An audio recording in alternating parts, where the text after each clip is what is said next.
Good morning, Dan and Amy. We're familiar with rent-seeking behavior and ideological rent-seeking behavior by the left, using government to silence those with whom they disagree. Some recent stories of this. This is sort of the old way that Democrat socialists do it. Democrats in Congress want the FCC to block the sale of a tiny South Florida radio station because the new owner fired a Hillary Clinton fundraiser. That's a deep dig. But I mean, so they fired. Hey! They fired a Hillary Clinton fundraiser. They fired one of ours. They don't let them sell the station. Or even more, our friend Marilyn Mosby, one of the non-prosecution prosecutors, Baltimore. She wrote a letter to the FCC. She's a lawyer, allegedly. Called on the FCC to investigate the city's Fox affiliate because she didn't like that affiliate's coverage of her, and she said, of course, that the coverage was, guess? Racist. And sexist, because she's a woman. And by definition, extremely dangerous to her. Are you kidding me? To her political ambition. So but this is the old way of doing it. If you're a politician, you write the FCC, silence my critics, or they fire somebody at a station that you like. You say, we had that here with Jesse Jackson. Yeah, that station. Marches, boycotts, Yeah, right. Boycott the station. Curtail, if not force the sale of the station, then prevent the sale, depending on what the ownership wants to do, right? That's worse than what Lightfoot did with trying to... Well, she went to court to stop CBS from running a story. Yeah, but right. Well, that's another example of it. But that's the old way of doing it, because, then the politician has to wear the jacket for it. The new way of doing it is just go get the good housekeeping seal. Just pay them off preemptively. Get the good housekeeping seal. And then you don't have to worry about what you're doing policy-wise because you already paid them off. This is the subject of a very good piece at realclearinvestigations.com by our friend Mark Hemmingway, who's a senior writer there. The high-pressure business of selling woke corporate armor. Mark, thanks for joining us. Appreciate it. Hey, Mark, are you there? Mark. Thought he was on line 10. Mark? Do we have Mark? We do not have Mark? We don't have Mark. We're thinking about maybe having Mark. All right. We're going to try and get Mark so we can talk about his very good piece. And, do we have him now? Mark. This is a fun little routine that we're doing. It's like one of those bad cell phone commercials. All right. We'll take a break and see if we get an effort and John Cass hates when I say that. Try to get Mark Hemmingway back on the line. This is the morning show more Chicago radio listeners are choosing. This is Chicago's Morning Answer on AM 560. The Answer. So I invested in one of those fancy new exercise bikes, and this thing is just really impressive. And without a doubt, a very special tool to help me get healthier. The problem is 3 days go by, then 4, and I've done nothing. And then it's night 5, and I'm sitting at the kitchen table, and I look down at myself, and I can't help but just laugh. Because there I am, wearing the exercise t-shirt that came with the bike, and I'm eating 2 corn dogs. It's Ryan, and I think we'd all agree, the special tool only matters if we use it to our benefit. At United Faith Mortgage, we believe we have an advantageous tool for you, AM 560 listeners. Our mortgage team is an arm of a bigger company who is a direct lender, which means our company gets to use its own money and make its own decisions. There's no middleman, and often this allows us to get you a better rate on your refinance or new home purchase, which can save you monthly and lifelong money. We are United Faith Mortgage. United Mortgage Corp, Melbourne, New York. NMLS number 1330. Ryan Brecka, NMLS number 65233. For all licensing information, go to nmlsconsumeraccess.org. If there's a sudden disaster and you can't get to the grocery store, or they're all out of food, what would you do? You'll wish you had emergency food to get you through the crisis. And that's why we're here. We're MyPatriotSupply.com, America's leading source of emergency food. Our food lasts for up to 25 years, and millions of families trust us for their disaster survival. Won't you join us? Unlike other food companies, we don't skimp on calories. Our meals give you more than 2,000 calories per day. Why? Because that's what you need to survive any challenging crisis. And right now, you can save $50 on our popular 4-week emergency food kit. Just go to MyPatriotSupply.com and place your order. We ship fast, 2 to 3 days max, and your food arrives discreetly right to your door. So order today and save $50 at mypatriotsupply.com. That's mypatriotsupply.com. AM 560, The Answer. All right, hooray. Hello, hello. All right, so Mark, tell us, in my best Lenny Small, tell us about the Sleeping Giants, Mark. Tell us about the Sleeping Giants. There was an organization founded a few years back, but sort of the beginning of the Trump era, called Sleeping Giants. And originally, the two founders of the organization were anonymous. It was this like spooky thing. But basically, all Sleeping Giants is a couple of social media accounts. And what they do is they send out the word to the various people that follow them that, hey, you need to go after this company, or you need to go after Fox News because Tucker said this, or the big organization they targeted and had a lot of success in sort of targeting the advertisers to was Breitbart. And the crazy thing about this is again, they're not really an organization beyond a couple of social media accounts and, 1,000 tweets being sent at an organization. I mean, I think that used to kind of spook companies, but companies, now you should know that this doesn't really mean anything, and yet this is being used as an excuse to cut off advertising across the board for all kinds of organizations. And Sleeping Giants is quite explicitly, ideologically partisan. I mean, they're not going after, brands for consumer safety issues. It's strictly, we don't like, Trumpy politics. Right, but so how do they have this sort of sway that gets corporations to bend or to preemptively pay them to get that good housekeeping seal that I mentioned, so they're insulated? Well, there are two reasons for that. One is simply that corporations get really skittish about what they call brand safety. If they're trending on Twitter, even for a few hours for not good reasons, they get all spooked.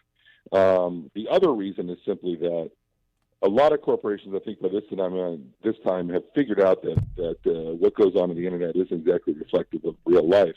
But the problem for a lot of corporations, too, is a lot of employees, and especially younger employees, are extremely woke.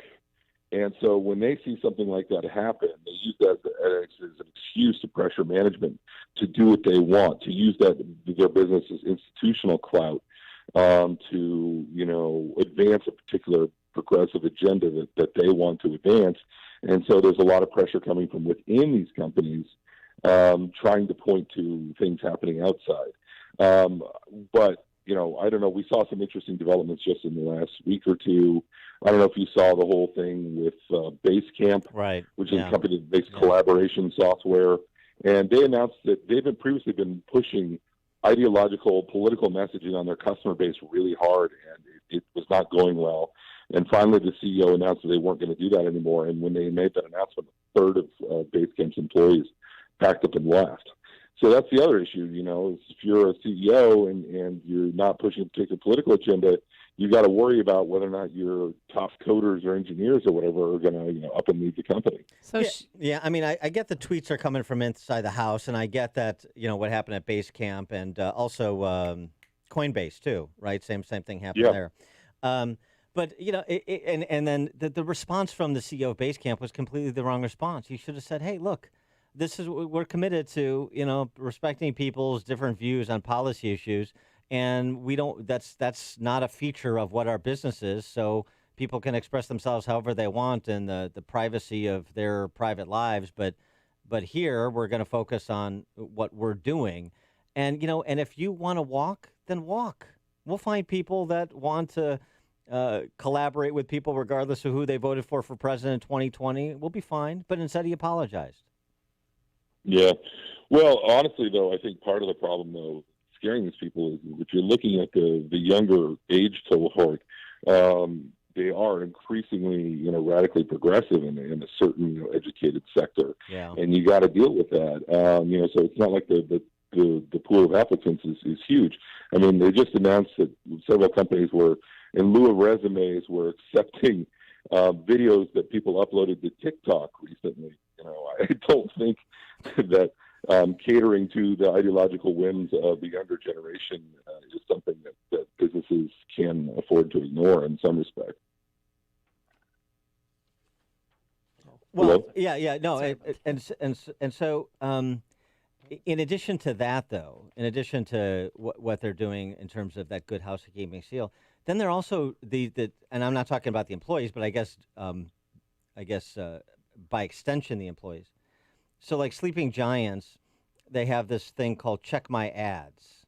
And so now they're going to start dictating sort of marketing policy, how many of each different intersectional group needs to be reflected in your advertising campaigns and so on and so forth. I mean, what's the point? I mean, especially if I'm a stakeholder in a company, especially these public companies, what's the point of having a CEO or a board of directors if the bottom line is going to be driven by a couple of Twitter accounts? Well, that's a really good point, but it's even worse than that, than what you just described. And so what happened to Sleeping Giants was this: it was initially founded by two people that were kind of in the advertising business. One was a guy out in San Francisco, and another was a lady out on the East Coast named Jamie. Jamie is a younger millennial type, and she left Sleeping Giants over a year ago, or around a year ago,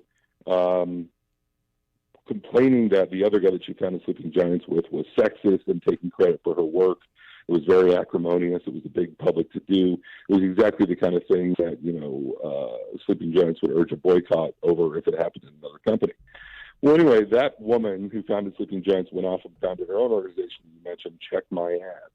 And so now what she's doing is she's charging corporations. She's doing the rent seeking that you were talking about earlier, where she, on one hand, is literally on her Twitter account all day long, literally yelling at CEOs for advertising at places she doesn't think you should advertise over political issues. And then at the same time, her business is selling consulting services where she tells business where to advertise if they want to avoid exactly the kind of controversies that she herself is still out there on a daily basis trying to create.